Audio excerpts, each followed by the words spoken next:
Ang tanong, nais din nyo bang malaman kung mayroon talagang itinatagong bilyong pisong halaga ang mga bank deposit ang mag-amang Duterte sa impeachment trial? Yes! Kahit ako, gusto kong itanong at gusto kong malaman. Bakit? Ito lang yan mga kababayan. Kung hindi totoo na bilyon ang loob ng joint account ni Sara at ni Digong, bakit ayaw nilang pirmahan ang bank secrecy waiver na hinamon siya ni Trillanes? Bakit ayaw niyang pirmahan? For what? Di ba? Ito mga kababayan ha. Ipapanood ko sa inyo. Ano nga ba itong sinabi ni Igan? Ni Igan or ni Arnold Clavio, mga kababayan. Ito, ipapanood ko sa inyo ha, mga kababayan, para malaman ninyo at marinig din po ninyo. Bakit nga ba at ano nga ba itong sinabi ni Igan? Kasi sabi ni Senator Antonio Trillanes, confident daw siya na, wait lang ha mga kababayan. Hanapin ko lang dito mga kababayan na confident daw si Senador Antonio Trillanes na totoo ang 2 billion na joint account ni Sara at ni Digong mula sa drug money. Sana ba yun? Sana ba yun? Lumabas ka naman, Sentry. Confident si Sentry. Ito, mga kababayan. Pakinggan ninyo ha. Ang interview ni Christian Isguera kay Sentry. Ito na. Ayan. Kung ganun lang ang pera niya sa bangko, ano ibabayad nila sa attorney niya sa Netherlands? Sabi ni Mercedita de Ramos. Kaya nga isa din yan 'Di ba? Kaya ito nga pinos ni Igan. Low price flight maps. Manage your flight bookings. Ito na mga kababayan. Wait lang, may ads lang po ha. Kung ganun lang ang account, ni Digong 50,000, 17,000, magkano yung abogado nila? Pag-usapan natin, Senator, yung matagal yun ang akusasyon, yung bank accounts. No? Kasi importanteng mapag-usapan ito dahil matagal nyo nang binabanggit yan. Kay Christian Isguera po para to sa, to refresh the memory of our viewers, gaano ba kaseryoso itong allegation ninyo dito sa joint bank accounts di umano na mag-ama? Dun sa ill-gotten wealth issue, tatlo yung lalabas dito.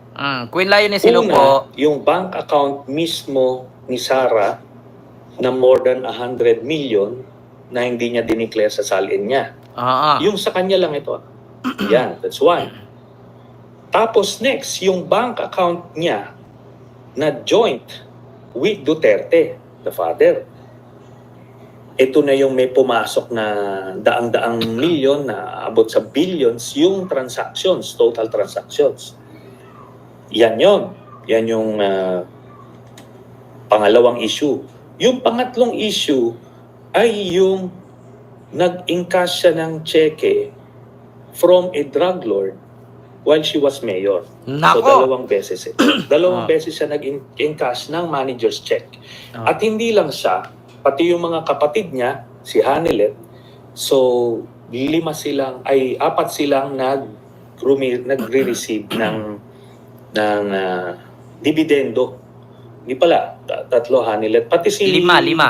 Si Digong. So 5 silang tumatanggap every 6 months from a drug lord. Yung every 6 months mga kababayan na sabi ni Trillanes, million po yun ha, 50 to 60 million. 40, 50, 60 million every 6 months. Silang 5 tumatanggap. Every 6 months yan ha.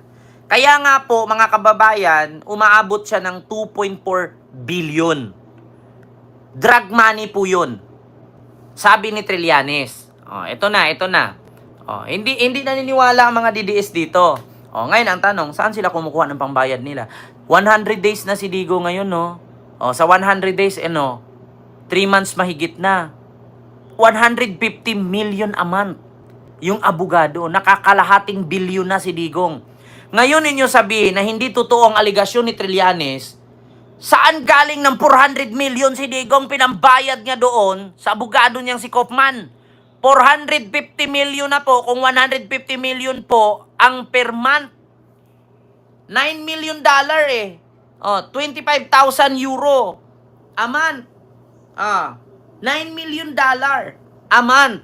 I-times mo yan sa 3, kay 3 months na si Digong doon, and 100 days na siya doon. So saan siya kumukuha ng 450 million? Kalahating bilyon na po yan. Kung sabihin ninyo, hindi totoo, ito sinabi ni Trillanes. Diba? Paki-esip-esip, mga DDS. Kaya ang sabi ni Igan, ang kinakatakot nila ng mag-amang Duterte, si Sara at si Digong, ay yung makalkal ang kanilang bank account. Na hindi nila iprinisinta at hindi nila isinapubliko ang salin at asset. Di ba?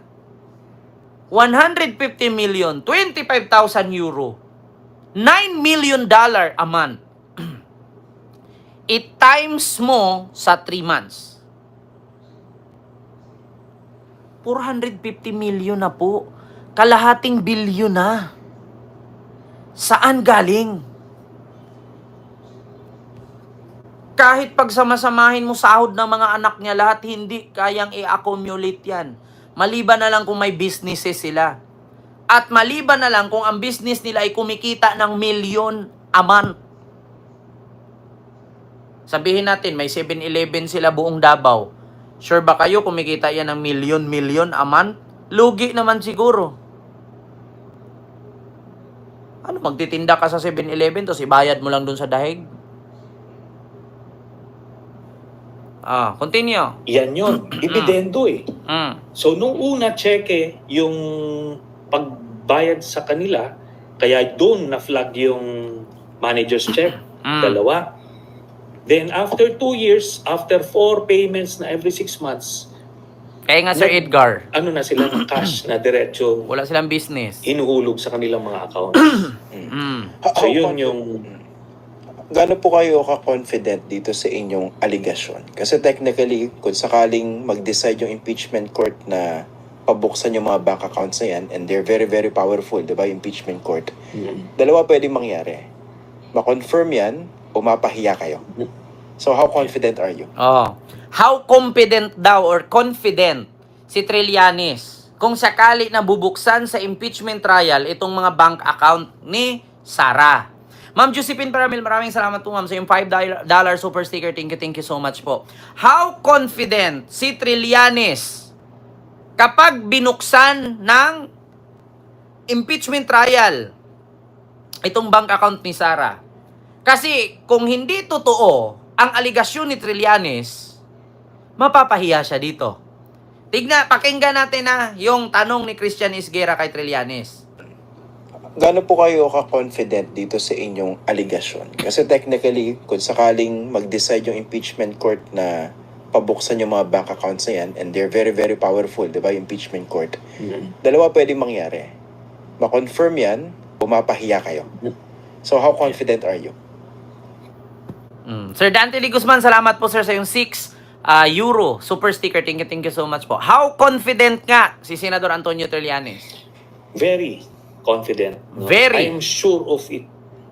Kaya nga ito, nakita mo, since 2016 ko pa ito nilalabas, ano ang reaction ni Digong dito? Nako. Gibain ako.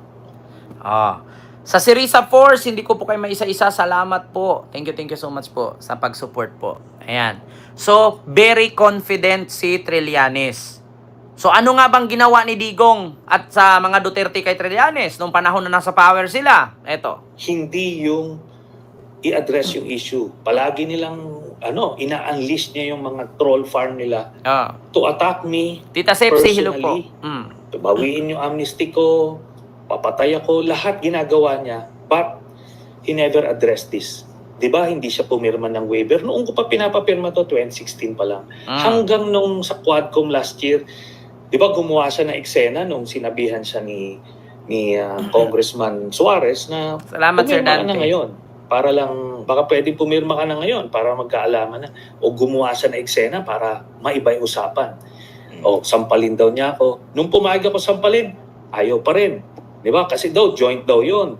Nung asawa niya, sabi ko, hindi joint na asawa mo. Joint kayo ni Sara dyan. Andiyan dyan si Sara. Oh. Si Sara hindi umiimik.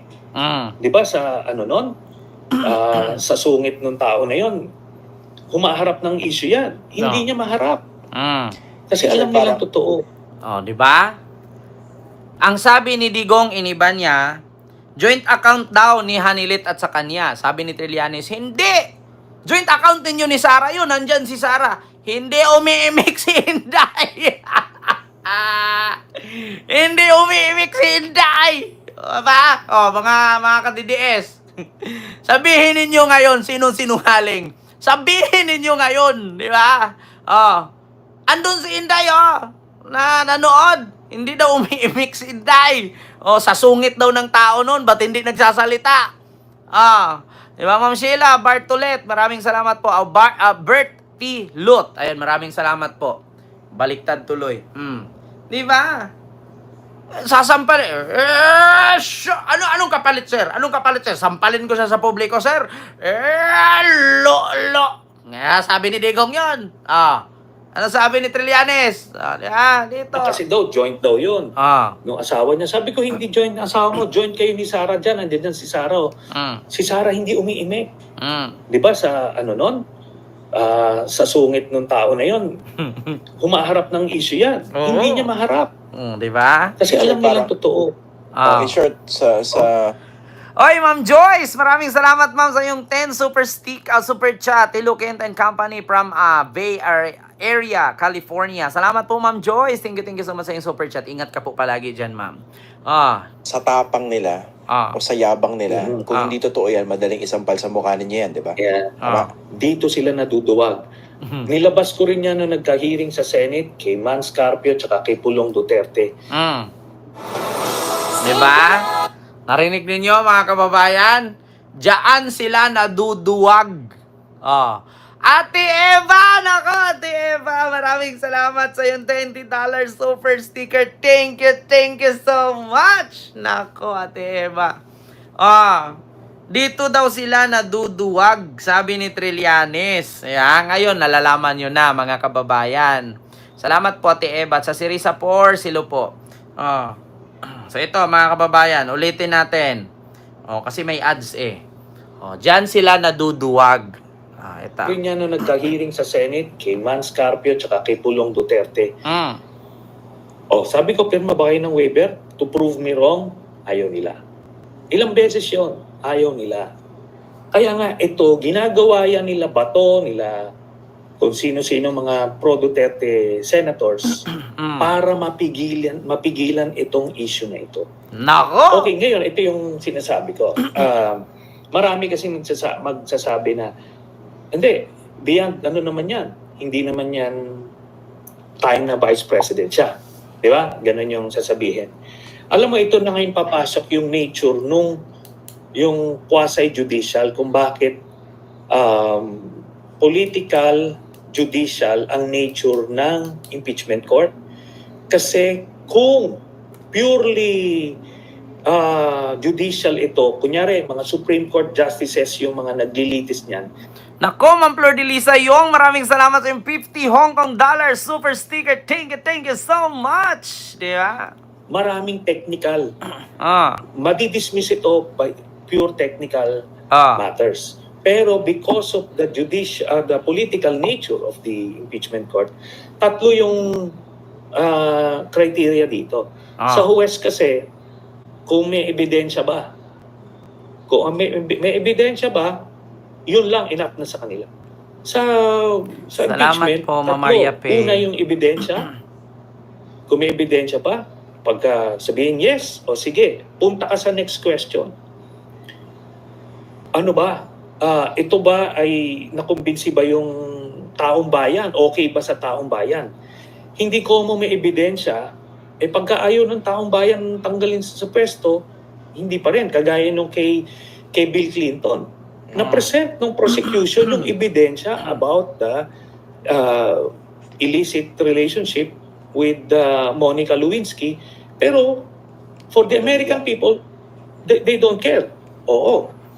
Ayun, Sir Amado, at saka sa lahat sa Sirisa Por, hilo po. Ma'am Marites Musni, Ma'am Vicky Carriero, hilo po.